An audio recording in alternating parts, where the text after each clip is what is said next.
Think about Afro beats. Already, Africa's creative industries generate over $4 billion in revenue, and this is just the beginning.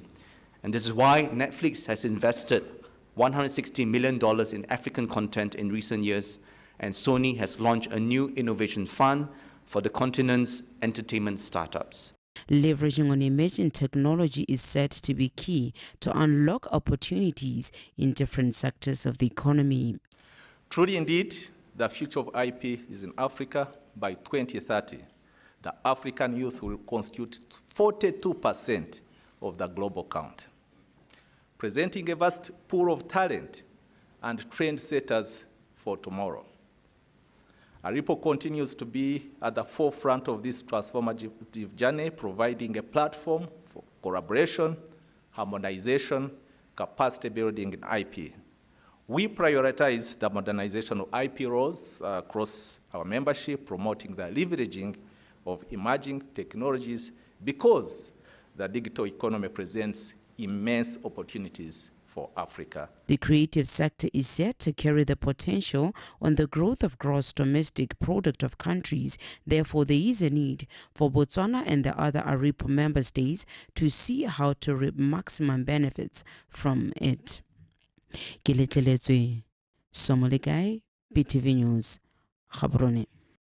Meanwhile, Director General of the World Intellectual Property Organization, Reda Rentan, says his organization is willing to provide Botswana with the tools and training to help the country diversify from a resource-based economy to a knowledge-based economy. Rentan shared their intention during a visit to the Botswana Digital and Innovation Hub yesterday. The World Intellectual Property Organization Director General Mr. Dikgang says the organization should contribute to the economic growth of developing countries. He expressed his intention to provide various kinds of assistance to Botswana so that it can leverage on its intellectual property, such as its indigenous knowledge, to become a high-income nation. The Director General also expressed his belief that Botswana has the potential to turn into a country rich in knowledge and technology. In charge of the WIPO Academy. And the WIPO Academy trained 270,000 people over the last 2 years, including 40,000 from Africa. Unfortunately, only 1,314 are from Botswana, so I'm sure we can improve the numbers. He said that they can also provide assistance to universities so they can more effectively contribute to their country's focus on intellectual property. We also help to write the IP management policies for research institutes. And in fact, I believe that some of you here may be from the different universities. I met the Professor Norris, is the new Vice Chancellor of the University of Botswana. So we're talking about how to bring a Masters of IP program to there. We're talking about how to deliver the practical training, help the universities, right, put in place the right IP management. I remember, I'm not saying IP law, but the right IP management policies in your institutions and that. Already in terms of the national IP policy, there is a provision to have a coordinating structure. It's already there. And we've actually made invitations through the Ministry of Trade for institutions to give us representatives. And I'm happy some institutions have responded, others we are still battling, but our desire was that, you know, by the first quarter next year, we should bring that coordinating committee together. The Director General also expressed his belief that Botswana has the potential to turn into a country rich in knowledge and technology.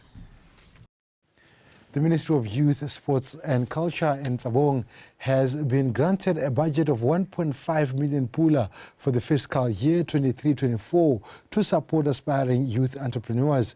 This was said at the ongoing Tsabong Full Council meeting.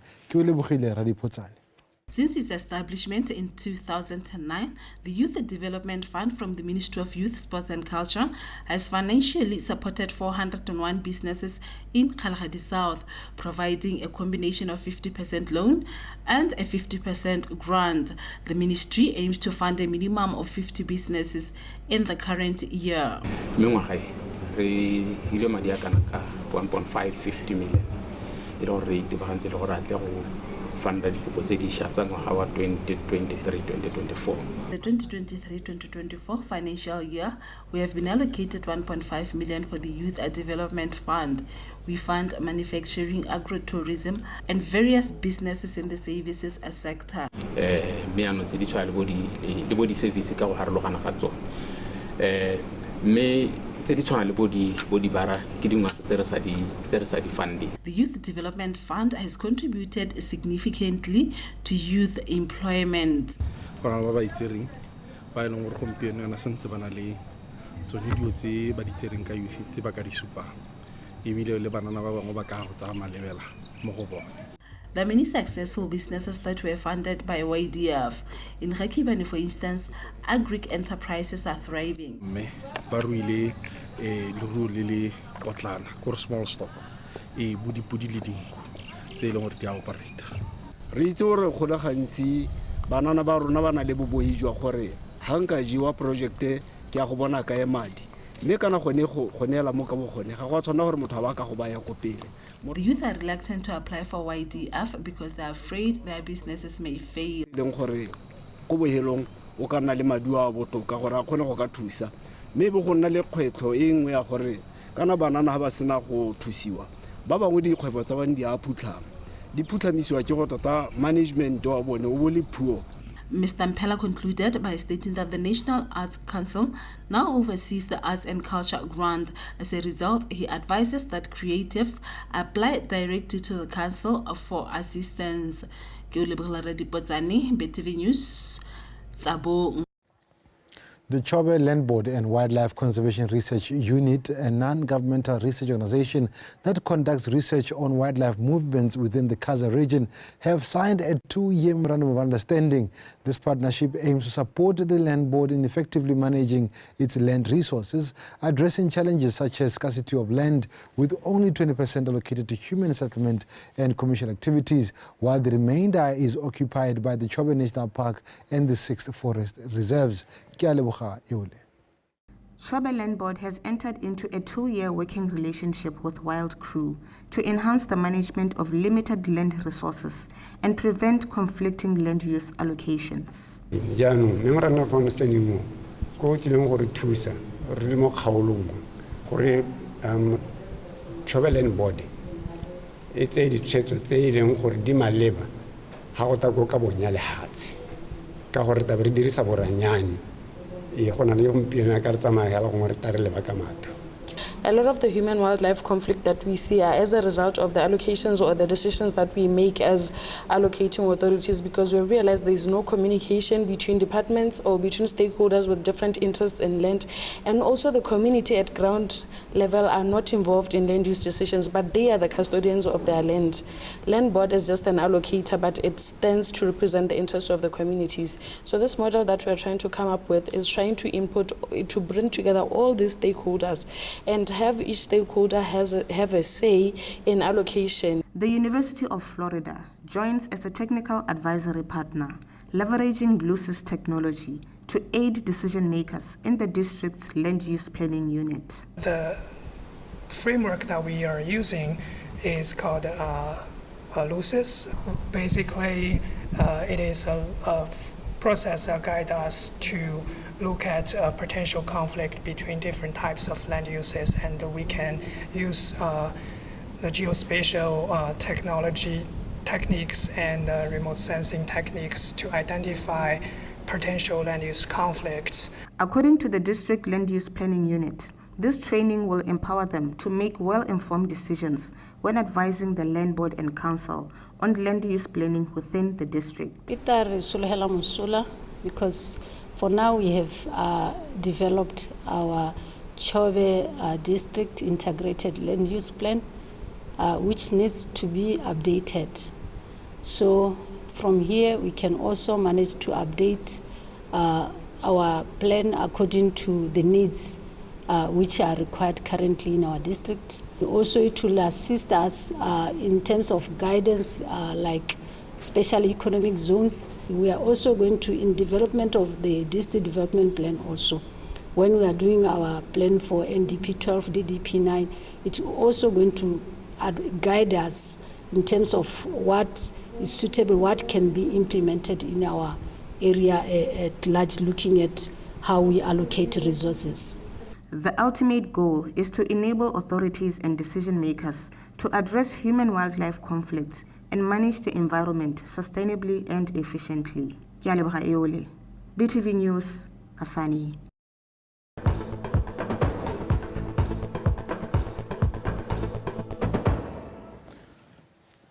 Now, shortage of professional accountants in Botswana has got a negative bearing on the economy, as such institutions of learning have been encouraged to help address the situation. This call was made by the Commissioner General of Botswana Unified Revenue Services, Mayor Janet Maholo, at the 5th Bika graduation and award ceremony in Gaborone. Yenge Malimoyo.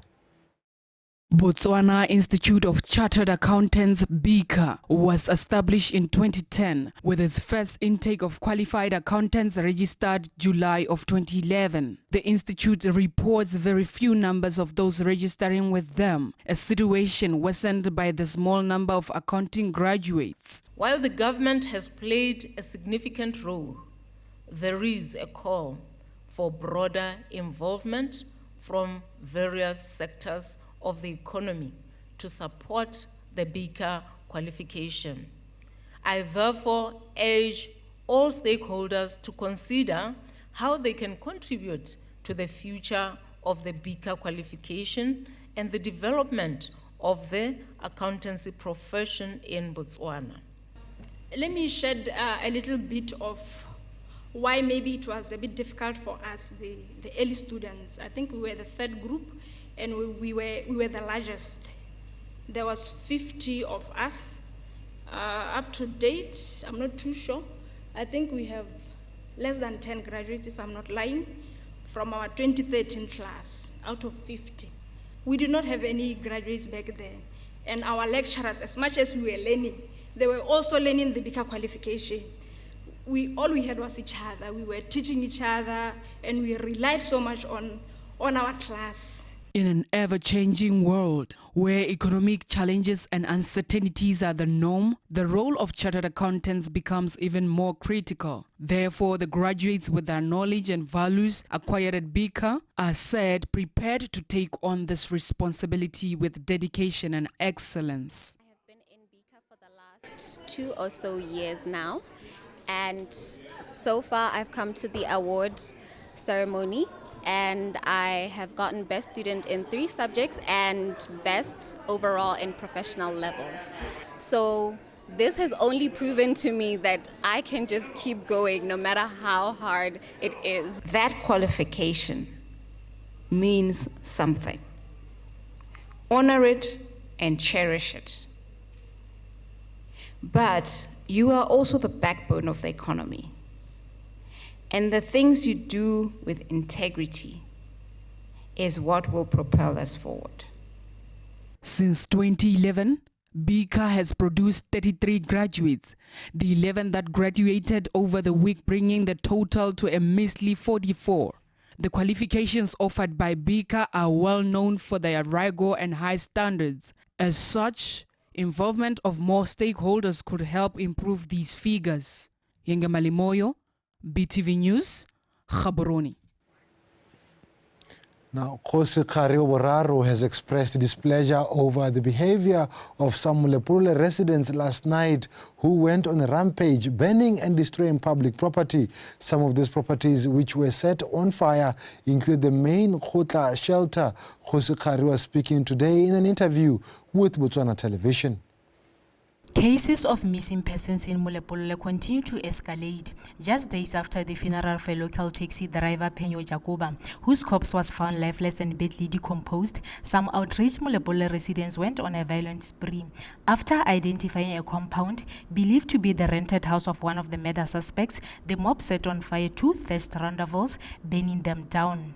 Efforts by the police to suppress the situation proved futile as the protesters engulfed other parts of the village, setting ablaze some public and government property, blocking roads and burning public space. Senior Superintendent Habaswane says they are now thick on the ground and have launched a manhunt for all those involved in the matter. We are doing very intensive investigations. We'll probably find some individuals to account. But for now, we cannot say Mang or Monkankang. Obviously. Senior Superintendent Khabaswane further says the most affected areas include the main Khotla shelter, roadside businesses, graveyards, as well as the turf at the Molapole Sports Complex.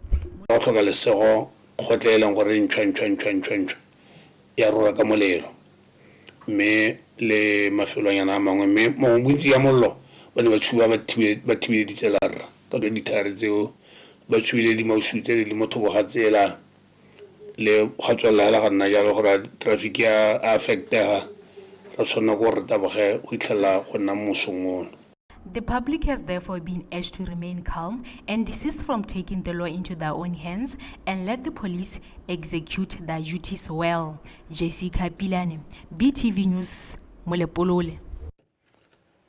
Now, Officer Commanding for District Number 11, Senior Superintendent Modise Khabaswane, has expressed concern over some protesters in Molepolole who went on a rampage last night, burning and destroying public properties. Senior Superintendent Khabaswane says the strike was sparked by an alleged murder of a taxi driver, Repenyo Jacoba, who the protesters believe was killed for ritual purposes. However, investigations are still ongoing to bring all involved to in the incident to book. Jessica Pilani and Bukamuso Kutsafalo. The newly appointed Kalahadi Land Board members have a monumental task ahead as they strive to clear land allocation backlog following the ministry's decree for land boards to allocate 100,000 residential plots nationwide before the end of this financial year. Kalahadi Land Board Secretary Mr. Nicholas Motogala said the backlog is caused by people who fail to show up during land allocation times and those who only want to be allocated land in Zabong. For the financial year 2022-23, we had a target of 4,325. We have managed to allocate 1,732 plus instead of the targeted 4,325.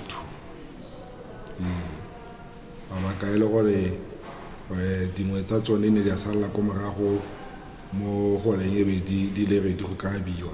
Na le di layout plans tse leng gore tse dingwe di ko di counseling that di counseling ga re ra counselor tsa mo le a bontsi. Tse dingwe di ko Department of Service and Mapping.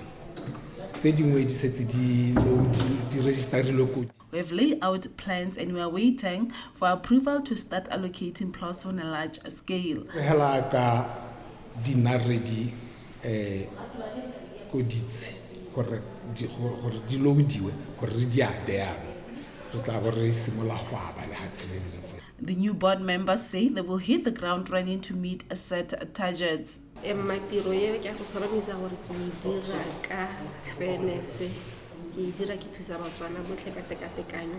going to make sure we allocate plots fairly.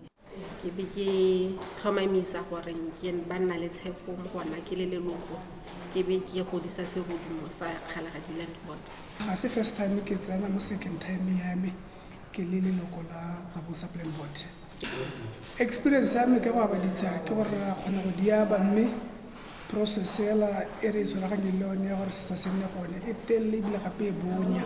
A very sensitive job and it has to be treated as such. Ona ba le se se te nita ba kopi wa khona la sentela ba re khona go ba thusa mme se tsere ngora gore Damotogola pleaded with residents to stop selling their plots, stating it defeats the government's purpose of ensuring that all eligible citizens have equal opportunity to plot ownership. BTV News, Tsabong. Now, that story was of the Secretary General of Land Board, Nicholas Motogala, who urged newly appointed members to work diligently in ensuring they allocate plots on time, as the Land Board has only managed to allocate 1,732 plots out of 4,325 that was a set target for the previous financial year. Now, in our next story, and now let's take this time to enter our news and prepare for sports news.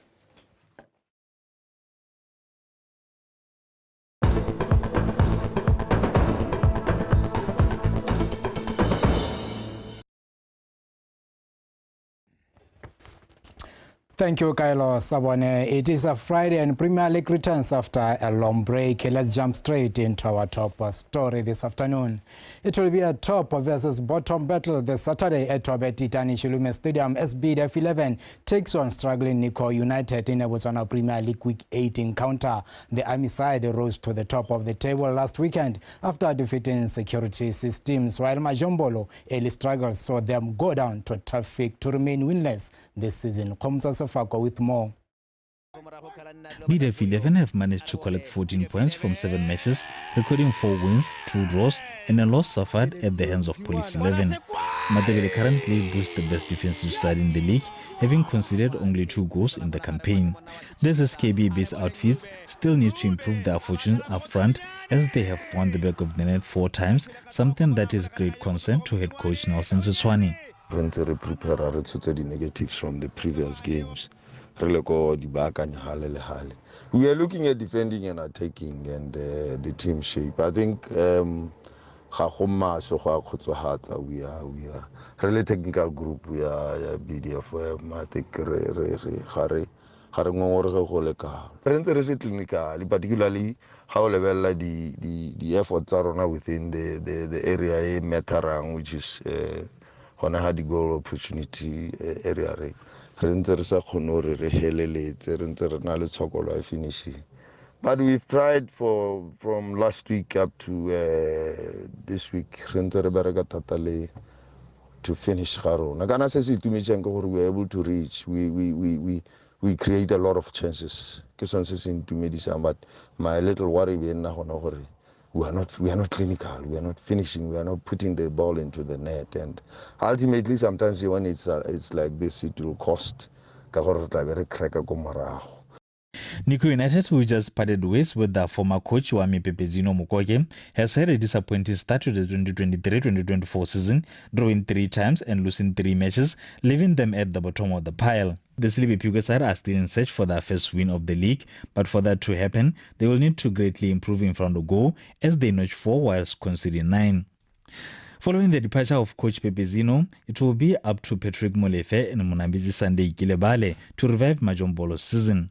In the last 16 clashes between the two sides, the Army side have chalked 6 wins and 6 draws, while Nico United have emerged victorious on 4 occasions.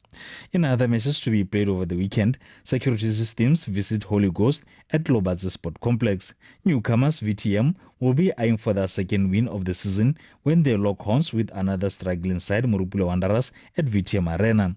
Swa Flamingos entertains informed traffic at Swa Town Council Stadium, while former league champions Gabon United run up the Saturday's games at the National Stadium against 11 Angels at 7 p.m. There will be a single game on Sunday as Township Rollers welcome League Rockies Matebele at the National Stadium at 4:30 p.m. Khomzo Sifago, BTV Sport, Gaborone. Still with football, the battle to finish the first round on high will continue this weekend in the First Division North League with a full round of matches in Week 7. In Sorowe, Green Lovers welcome Matlakase FC at Masilo Grounds as they look to improve from their current 10th spot in the log standings. Khomza Sefako continues. Green Lovers go into the weekend's encounter looking to bounce back from a 2-0 defeat against Mbalagalungu. The Marines have managed to collect 6 points from a single win and 3 draws whilst losing 2 matches in the process. Lovers will be banking on their marksman Ignatius Ramasala to get them the vital goals. The boys are good, but trainers and they are responding to what we want to do. More Kanya game Saturday. And you know, they know what is at stake. It's just that in football, you get punished. You asked me Kanya Yakombalagalungu, like Harlogoneko. 2 silly mistakes, 2 goals. We got away with no points. So we'll correct. We gave away points that we should have pocketed. We are working on finishing first round much better. Matagaso, on the other hand, sit in 6th position with 8 points following 2 victories, 2 draws and 2 losses. Choka Choka pulled off a decent result last weekend as they edged out Piliko United 2-1. The Palape-based outfit is just 3 points adrift from log leaders Chadibe FC. For now, we are just hoping for continuity So we hope our players come back to the game the confidence. Once we had the confidence, because most of them ke batho ba ileng gore ba na le experience, so ha ba na le confidence ba le fit ya ka ba le fit ana, I'm okay with that. The challenges that we are facing ke gone gore ga rena base re tshamekela di home games tsa rona go Pilikwe, so attendance tsa rona support ile ga e kgone go goroga go. We just hope management o ka re thusa gore re tshamekele our home games mo Phalape and bring back our supporters. In other First Division North games, bottom place Makungulo Pezwa locks with Santa Green. Mbalagalungu visit Calendar Stars at Caledron. Peacemakers battle it out against Sabote at Samabajwe. BR Highlanders welcome Sango Bush Parks at Botswana Railway Stadium, while log leaders Chadibe battle it out against Piliko United at Chad Arena. In the First Division South League, City Pola goes toe-to-toe with Flamingo Santos at Ramonaka. It will be a bottom table battle in Mogodisani between Fighters and Desert Ngau. Botswana football giant Notwani entertain another giant Muchudisan Chiefs. Prisons 11 visit Tlokwen United at Tlokwen VDC grounds. Only 2 games are scheduled for Sunday as UB Hawks welcome URI Black Forest at UB Stadium. Log leaders Young Stars battle former Premier League side Extension Gunners at Lobazi Sport Complex. Khomzo Sefako, PTV Sport. And lastly, Botswana Billiard Association spokesperson Mara Morolong says they've been working tirelessly to rebuild their organization in order to apply for reinstatement back into the local sport governing body control following suspension back in 2021 for failure to comply to regulations. Morolong revealed that in an interview with BTV Sport Desk, where he outlined their plans to keep the sport afloat in the country. Ryan Kengwayan. Following the suspension in 2021 after failing to comply with the Registrar of Society Act and other constitutional matters, the interim executive has been battling to put the house in order by embarking on a proper registration of affiliates as per the constitution in order to comply. The compliance issue, of which the compliance issue, but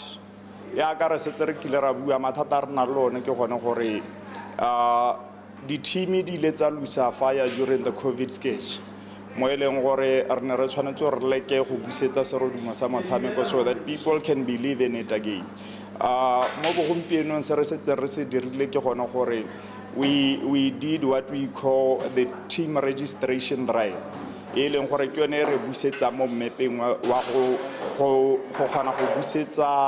Our federation into the BNSC and also EMS and the Register of Societies.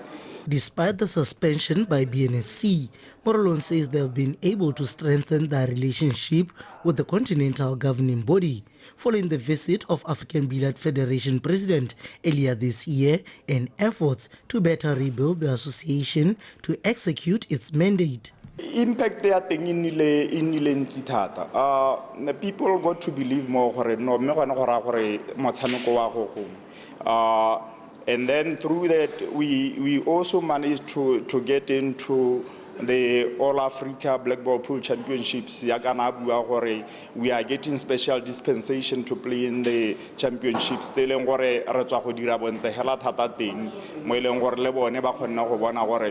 they can put into helping us, we can even go further as a nation, as a pool nation. We try to go into different villages throughout the country, whereby we are saying we want to find promoters or events coordinators. And then I can tell you that through that, a couple of events throughout the villages of Botswana. After completing all the required administrative measures, Botswana Billiards Association will sit down with the BNSC for a review which will determine if they will be reinstated back as one of the affiliates. Ryan Kengwanyane, BTV Sport, Gaborone. With that said, we come to the end of In Context, the sports update. In Context, continue on the other side with Kylo Sabone. Stay tuned and enjoy the rest of the afternoon.